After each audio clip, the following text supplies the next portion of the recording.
से बगीचे में बैठकर ठाट से मूंगफली खाओगे और हम यहाँ घर में एक एक पाई की चिंता में मरते रहे? क्योंकि हम सब तो बेवकूफ हैं और समझदार कोई है तो तुम दोनों। और बेशर्मी की हद तो देखो, हंस हंस के बता रही थी कि पति के साथ कैसे बगीचे में बैठकर मूंगफली खाई। आई, मूंगफली वाली ने खुद ही दी, हमने पैसे नहीं दिए थे। हाँ, तू तो कहीं की महारानी है ना कि मूंगफली वाले मुफ्त में मूंगफली खिला रहे थे।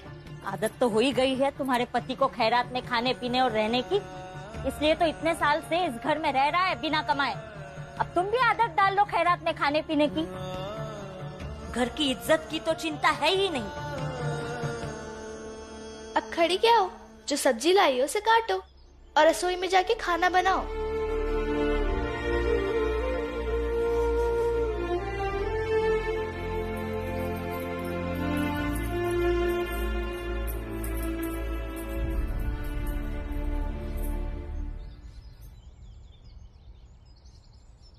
आपसे कुछ कहना है। इतने सालों में हमारा रिश्ता कभी अच्छा नहीं हो पाया और मैं मानता हूं कि इसमें मेरी गलती रही होगी। इसके लिए आप मुझे जीवन भर माफ मत कीजिएगा, लेकिन मेरा गुस्सा मेरी पत्नी पर मत निकाला कीजिए।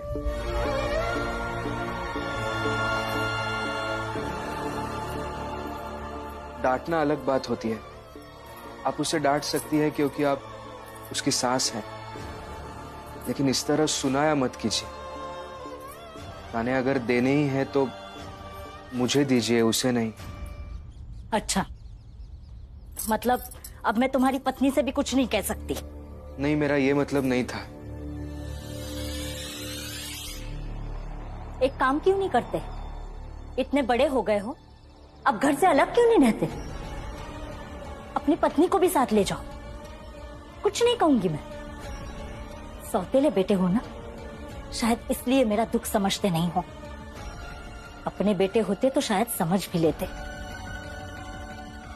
आज अगर भीमाबाई जिंदा होती तो वो भी इस बात के लिए तुम्हें कभी माफ नहीं करती कि इस उम्र में भी उसका पति कमा रहा है, एक और बेटा कमा रहा है और दूसरा बेटा पैसे उड़ा रहा है। नहीं, मैं पैसे उड़ा नहीं रहा हूं।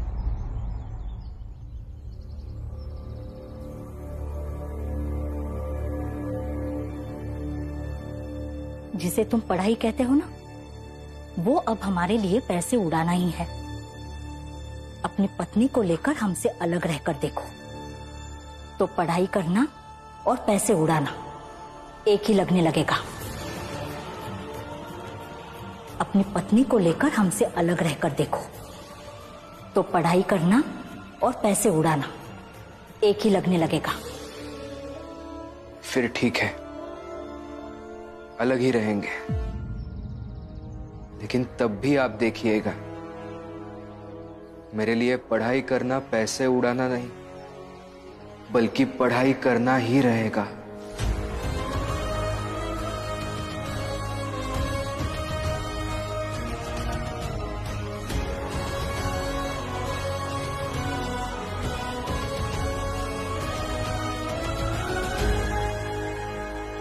आज अगर भीमाबाई जिंदा होती तो वो भी इस बात के लिए तुम्हें कभी माफ नहीं करती कि इस उम्र में भी उसका पति कमा रहा है, एक और बेटा कमा रहा है और दूसरा बेटा पैसे उड़ा रहा है।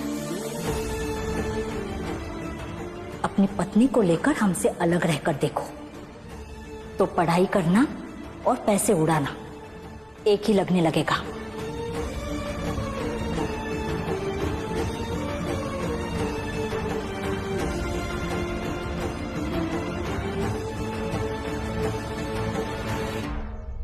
दीदी, उनको देखा क्या? घर में नहीं है। नहीं तो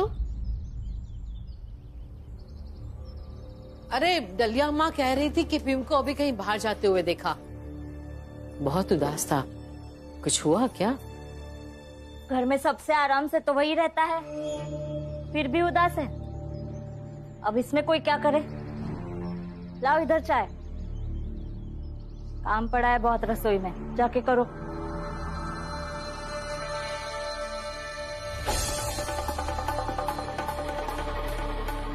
ना ही आए लौट के तो समझूंगी ऊपर वाले ने सुन ली मेरी बात। मैं निवेदन करना चाहूंगा हमारे कॉलेज के प्रिंसिपल सर, आप पुष्पमाला पहनाकर इनका स्वागत करें।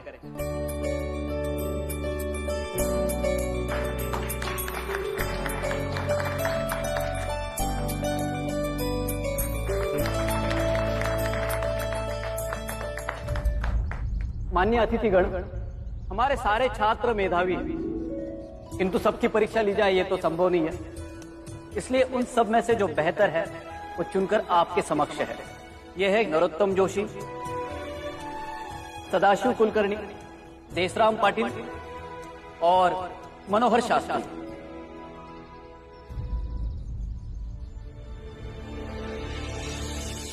ये लोग भीमराव को चुनकर क्यों नहीं लाए?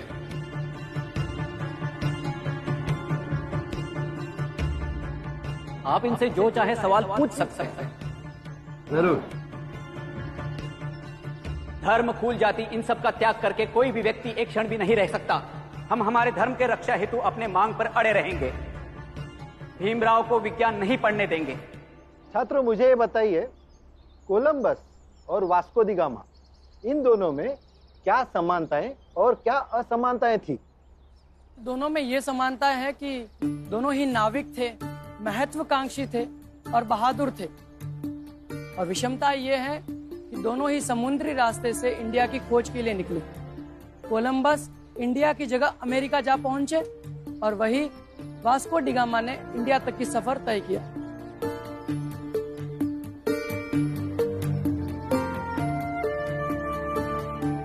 तुम्हें इन दोनों में सिर्फ इतनी ही विषमताएं नजर आ रही हैं?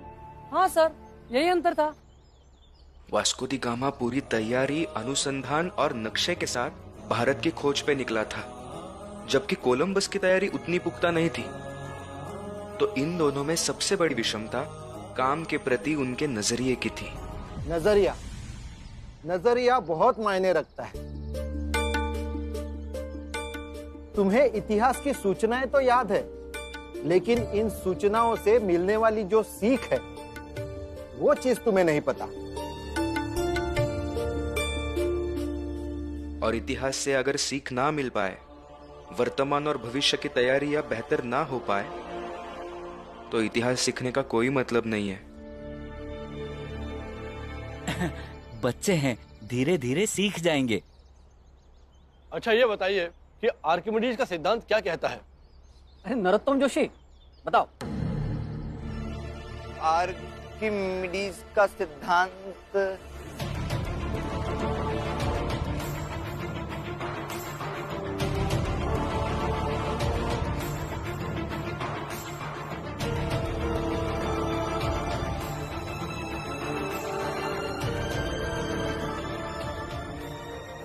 आर्किमिडीज का सिद्धांत कक्षा में पढ़ाया था ना, बताओ। जी गुरुजी, याद भी है, बस पेट में मुंह तक नहीं आ रहा है। आर्किमिडीज का सिद्धांत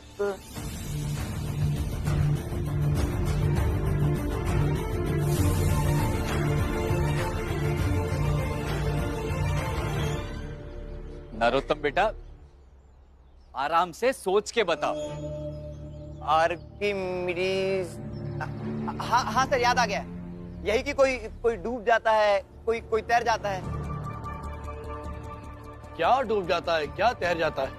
लकड़ी तैर जाती है और आप, हम, लोहा, पत्थर, ये सब डूब जाता है। लेकिन लोहे का जहाज पानी में तैरता रहता है, और मनुष्य भी जब तैरना सीख जाता है तो पानी में तैर सकता है, वो तो नहीं डूबता।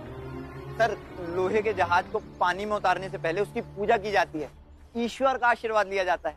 और सर, ईश्वर के आशीर्वाद से तो पत्थर भी तैरने लगते हैं।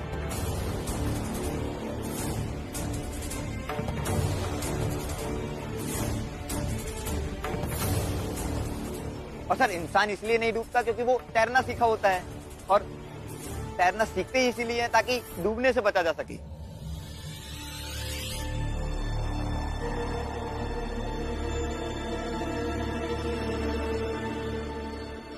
आज पद्माकर के शिष्यों ने हम सबकी नाक कटा दी। आर्किमिडीज का सिद्धांत क्या यही है? हाँ सर, ऐसा ही कुछ है डूबने और तैरने के बारे में। हमें खेद है, यहाँ की पढ़ाई व्यवस्था से हम बिल्कुल संतुष्ट नहीं है। आपके किसी भी छात्र को कुछ भी नहीं आता, और अगर आपके क्लास के सबसे अच्छे स्टूडेंट हैं, तो यहाँ की शिक्षण व्यवस्था, यहाँ के शिक्षकों की अवस्था और इस कॉलेज की पूरी व्यवस्था पर सवाल या निशान लगता है।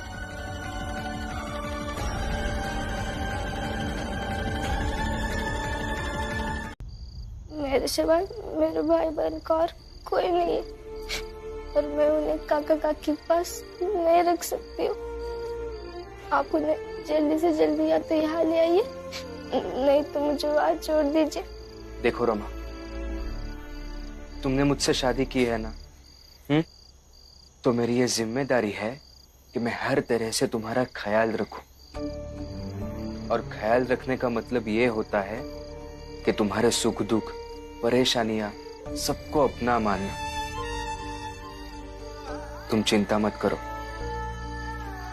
मैं जीजाबाई जी से बात करता हूँ, और मुझे पूरा विश्वास है कि बाबा भी उनको समझा देंगे।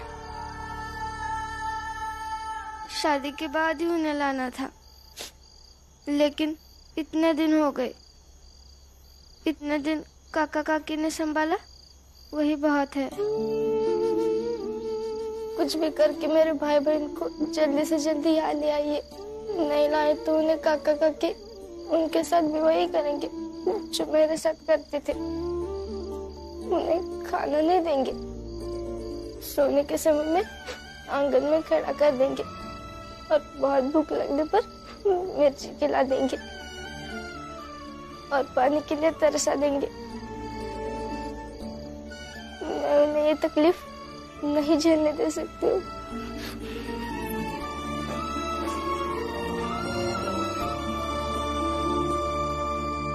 रो मत रमा, मैं बाबा से बात करता हूं ना, सब ठीक हो जाएगा। जीजाबाई, भीम के प्रति जो तुम्हारी चीड़ है उसे जाकर अलग सोचो। रमा के माता पिता नहीं है, रमा उन दोनों बच्चों की बड़ी बहन है, तो उसकी भी कुछ जिम्मेदारी बनती है ना। सारी जिम्मेदारियों का ठेका हमने नहीं उठा रखा है, और अगर है तो मेरे मायके में भी 2 अनाथ बच्चे रहते हैं, उन्हें भी ले आते हैं।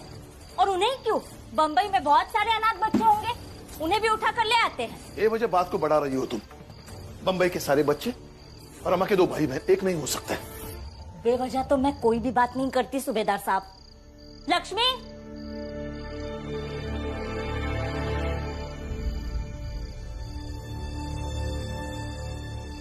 अब इसके पेट में पल रहे बच्चे की बात करते हैं कि इस घर की कमाई पर इसके बच्चे का ज्यादा हक है या रमा के भाई बहन का, बताइए। भीम अगर खुद कमाई करके अपने साले और साली को यहाँ रखता ना तो मुझे कोई आपत्ति नहीं थी, लेकिन नहीं, वो उन्हें यहाँ ले आएगा। मैं और लक्ष्मी दोनों ये पसंद नहीं करते। बोलो लक्ष्मी। लक्ष्मी तुम हिचकिचाओ मत, बोलो।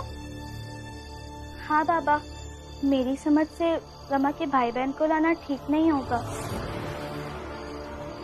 अब आप जो भी फैसला लेंगे वो थोड़ा सोच कर लीजिए, और ये समझ कर लीजिए कि आपके लिए कौन ज्यादा जरूरी है, रमा के भाई बहन या आपकी पत्नी, ये बहू और उसके पेट में पल रहे बच्चे का भविष्य।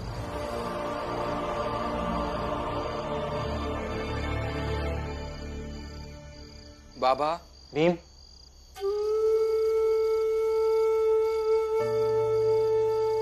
शांत रह भीम। बाबा बात कर रहे हैं ना, इसे वो मना लेंगे हमेशा की तरह को। पता नहीं कैसी बुद्धि हो गई इस जीजाबाई की। सालों से यही कोशिश करती आ रही है कि कुछ भी करके बाप बेटे में मतभेद हो जाए, लेकिन भैया कभी भी अपने बच्चों को दुख नहीं पहुंचा सकते हैं। ये बात उसे समझ में क्यों नहीं आ रही है?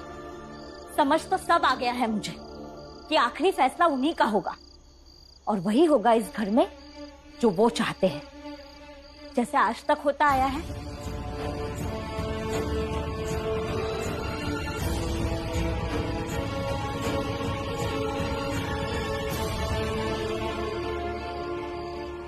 बाबा मैं समझता हूँ कि आई किस बात को लेकर चिंता कर रही होंगी, पर बाबा हिम्मत करने से सब सही हो जाता है। हमारी मुश्किलें बढ़ेंगी, पैसे कम पड़ेंगे, लेकिन बाबा दोनों बच्चे पल जाएंगे। और बाबा बच्चों की परवरिश से बड़ी कोई जिम्मेदारी नहीं होती है। और राम जी, मेरा तो कोई भी नहीं है, इसलिए मैं अपने कमाई का कुछ पैसा तुम्हें दे दिया करूंगा। हो गया? अब मेरा फैसला सुनो। भीम, वो बच्चे यहां नहीं आएंगे।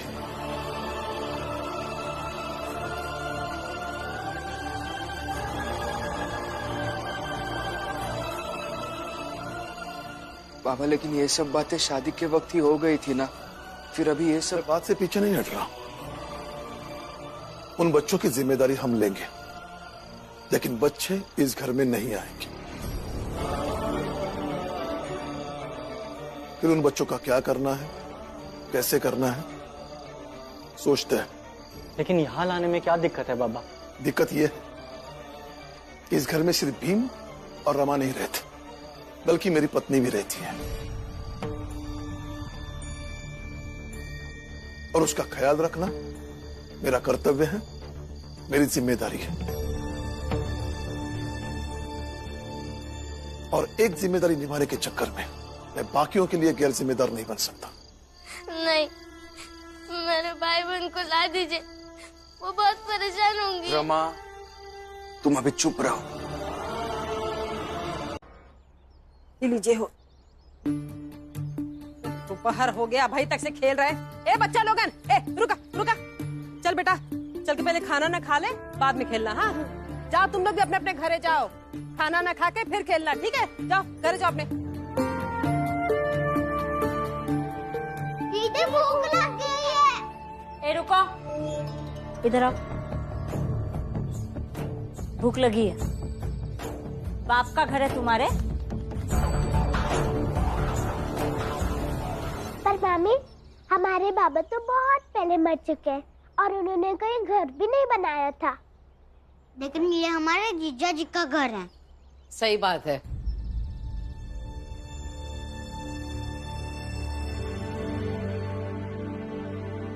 ये तुम्हारे जीजा जी का ही घर है।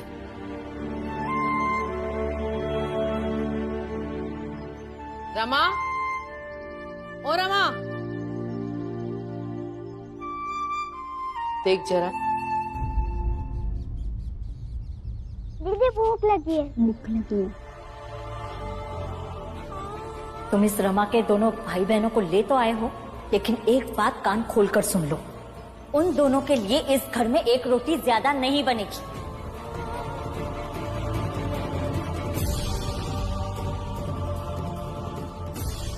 तुम दोनों अंदर जाओ, मैं अभी खाना लेके आती हूँ। जाओ।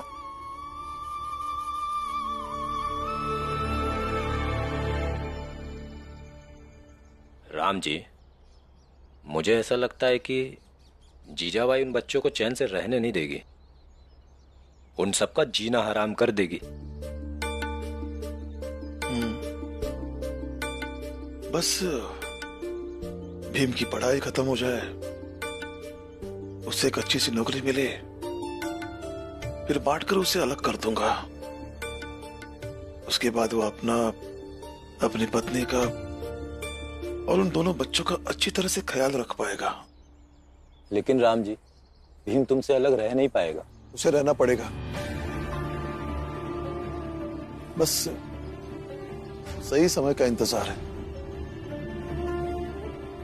लेकिन पुरंजन, जीजाबाई भीम के साथ जरा सा भी कुछ गलत करती है तो मुझे ऐसा लगता है कि मैं भीम के साथ कुछ गलत कर रहा हूं। मेरे जीते जी भीम का परिवार अच्छे से बसता हुआ देखना चाहता हूं। जो भी हो राम जी, ईश्वर ने तुम्हारे साथ बहुत गलत किया। उसे तुमसे भीमाबाई को नहीं छीनना चाहिए था। यदि आज भीमाबाई जिंदा होती ना, तो वो तुम्हारे जीवन की आधी मुश्किल तो खुद ही आसान कर देती। छोड़ दो पुरंजन, क्या सही क्या गलत। भाई साहब कितने पैसे हुए? 2 पैसे।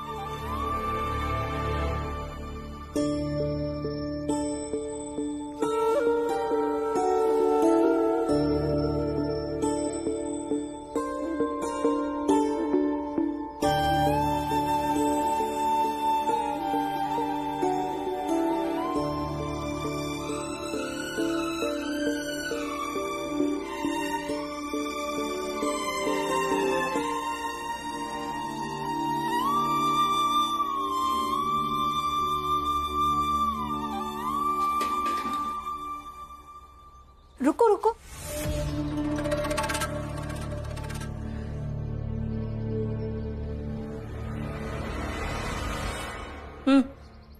एक रोटी तुम्हारी और 2 वो भीम कॉलेज खाकर जाता है।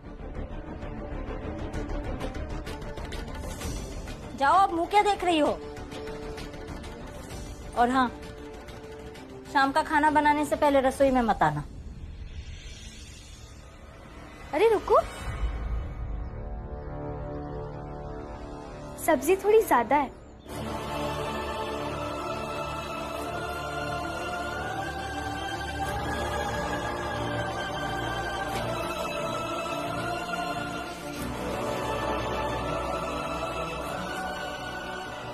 ये ठीक है? अब जाओ। जाओ।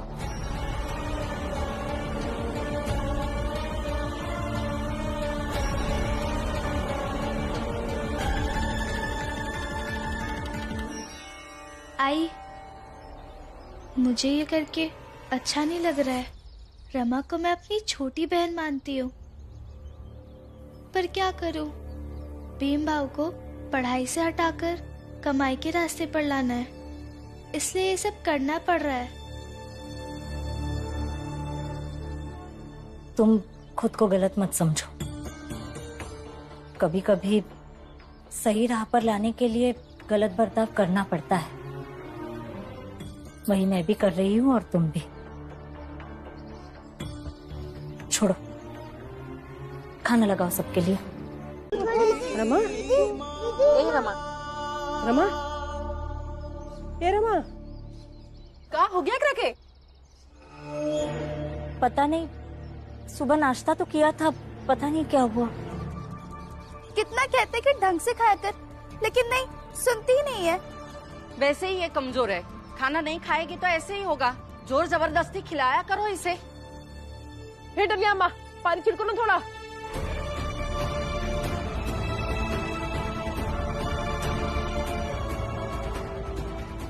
हाँ, आ गया, होश आ गया। उठ, तू ठीक तो है ना बेटा? हाँ, ठीक है ना? हाँ, मैं ठीक हूँ। क्या हुआ था? गिर कैसे गई तू? एक रोटी तुम्हारी और 2 वो भीम कॉलेज खाकर जाता है। ये आधी रोटी मेरी और आधी तुम्हारी। दीदी अभी भी भूख लगी है, ये रोटी खिलाओ ना।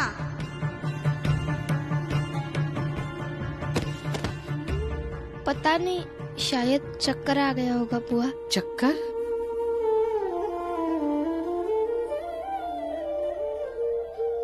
आप सब जाइए, मैं ठीक हूँ। ख्याल रखो अपना। हाँ हाँ, जाओ।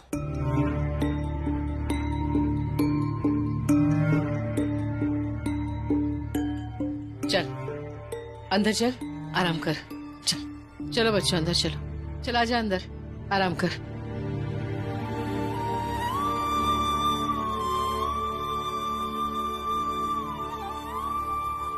रमा, देखो, मैं तुम्हें पसंद करूं या ना करूं, लेकिन मैं नहीं चाहूंगी कि तुम भूख से मरो। इसलिए मैं बस इतना चाहती हूँ कि तुम भीम को समझाओ कि वो पढ़ाई लिखाई छोड़कर कोई काम धंधा ढूंढे, ताकि इस घर में 2 पैसे आए। उससे तुम और तुम्हारे भाई बहन अच्छे से खा सके और भीम भी भूखा न रहे। सोचो इस पर।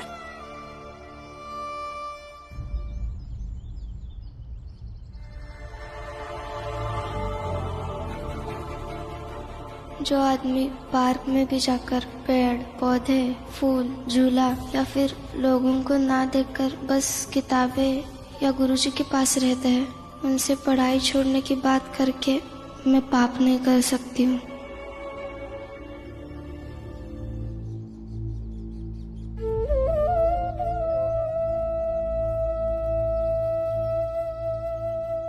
क्या हुआ भीम?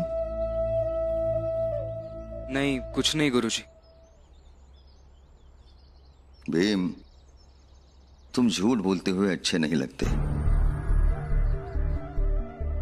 तुम्हारा मुंह भी सूखा सूखा सा लग रहा है और पढ़ाई में तो तुम्हारा ध्यान ही नहीं है। क्या बात है? कोई परेशानी है? वो खाना नहीं खाया हूं। रमा के भाई बहन को घर लेकर गया तो नहीं आई, नाराज हो गई और फिर उन्होंने। समझ गया। बात यह है तुम कमाते नहीं हो, इसलिए सबको खाना नहीं मिलेगा। ठीक है, चलो मेरे साथ। कहाँ? आओ तो। लेकिन चलो आओ।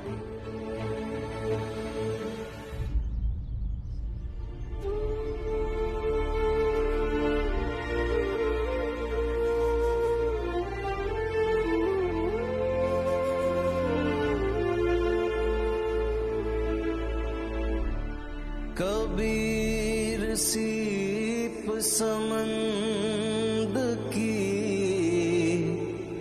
रटे प्यास प्यास, समुद ही तिनका करी गिने, स्वाति बूंद किया। रमा, खाएगी क्या? देख, तेरे पसंद की सब्जी बनी है। ये आधी रोटी मेरी और आधी तुम्हारी। वो भूखे होंगे, मैं कैसे खा सकती हूँ? नहीं अम्मा, आप खा लो। अरे खाया पिया कर बेटा, मैं तो ऐसे ही तू गिरेगी रोज बेहोश होकर। हाँ अम्मा।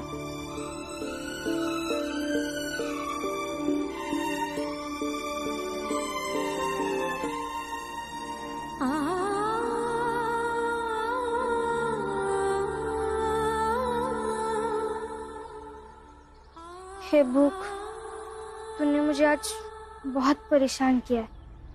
रुक, तुझे अभी बांधती हूँ।